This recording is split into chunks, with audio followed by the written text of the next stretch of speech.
you're thinking of using or thinking of making in the future or making now, or just if you like the fabric, maybe take a note of it, mental note. I don't have anything for you guys to write with, sorry. But, you know, I've labeled them all for what they are, and some of them what their fiber content is, but not all of them. But so yeah. So anyway, let's talk about the color of your fabric. Color is going to be the most obvious, the most noticeable element of your costume piece, especially when you're looking at an anime reference or an illustration. The first thing that you notice about the garment is it's red or orange or purple or black or something like that.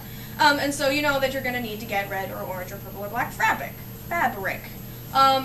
And a lot of the times that's all you get with what type of fabric it is, you know, or in terms of the reference picture and what the reference or the anime actually tells you what it should be is just the color. Also, I notice this problem quite often. If the color looks nice in the anime, some color combinations look really awkward in real life. And so you might want to choose a little bit of a different color, still green but less green, still red but less red, just because in the anime it looks fine because it's all a cartoon. In real life it can look really eye-watering. So it's kind of nice to pick fabrics that are maybe a little less accurate but a little less crazy looking. Okay, and how best to match your colors?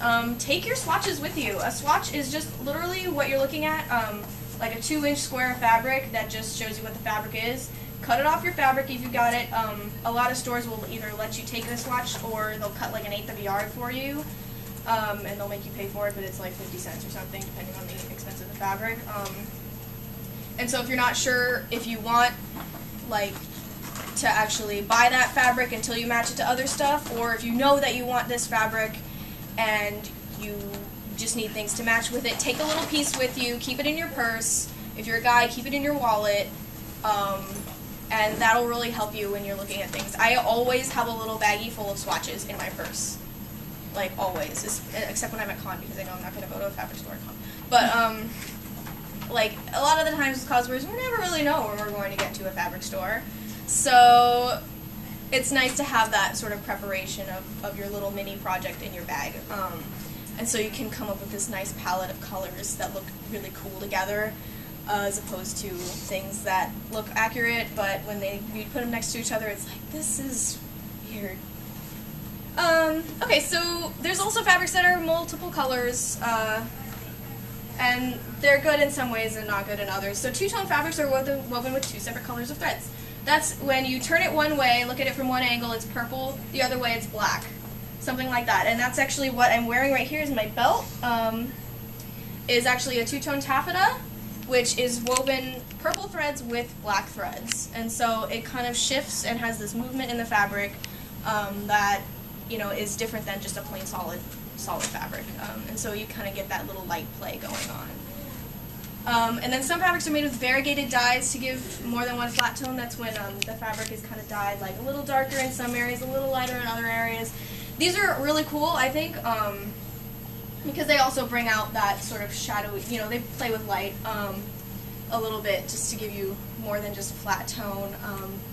But a lot of the times if you use too much of this, it starts looking kind of busy or like dirt, like almost like dirty, or like you've got your costume dirty. And so I think do be careful when you use this type of fabric that you are a little more clear about what's going on with your whole costume. That's why it's also important to bring your swatches with you, because if you have one sort of multicolor going on and then another multicolor going on, it's a little weird when it comes to what the eye should be looking at in your costume, because when it's multicolored, your eye wants to look at it, and when there's more than one of those things going on, you get confused.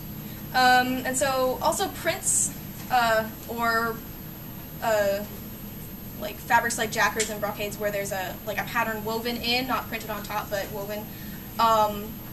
It's also important, like how do we know when to stop when it comes to how much of that pattern to use in your costume and all that jazz.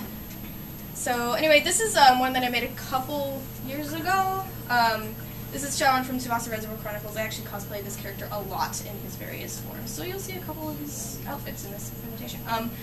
But in this picture, I kind of wanted to show off just how, like, bringing your swatches with you kind of creates this nice palette of tones that all look really good together. We have the gold cape, and then that kind of flows into the sort of goldish, this warm brownish green, which also flows into the brown belt and the orangey brown pants. And it kind of looks finished, and it looks good together, and nothing's really standing out too much as this glaring color that doesn't match the rest of the colors.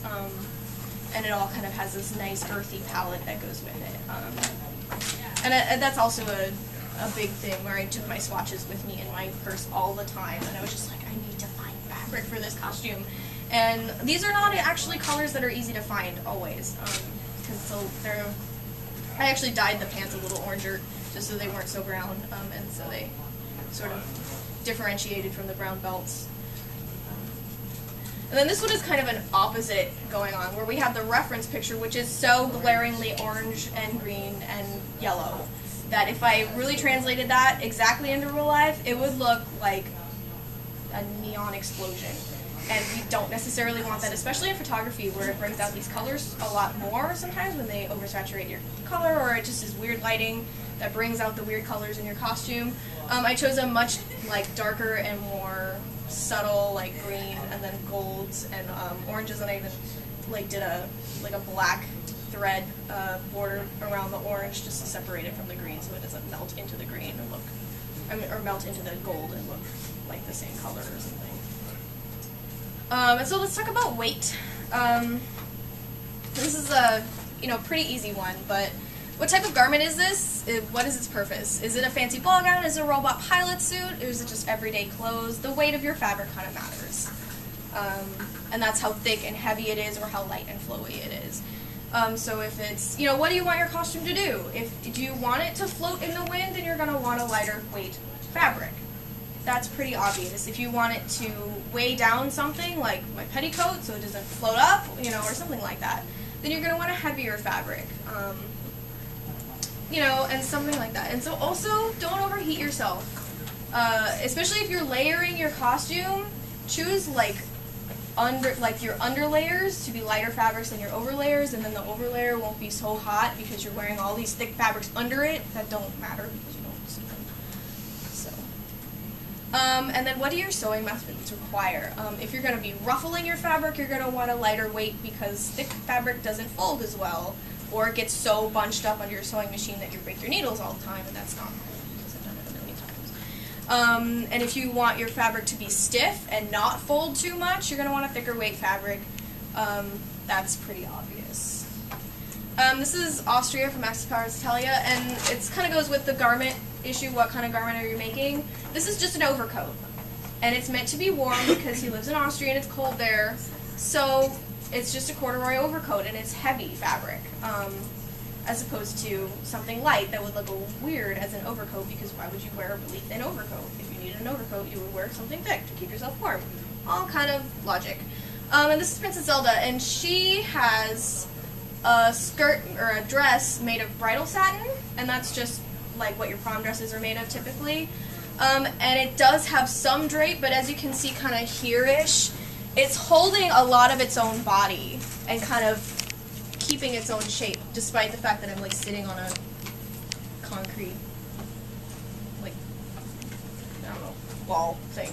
And another thing I wanted to point out in this costume is actually this, which is fabric. It's a cotton. It's a heavyweight cotton, it's just woven cotton. And I actually painted.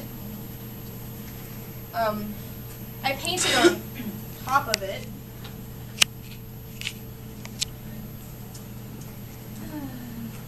Sorry for the technical difficulties.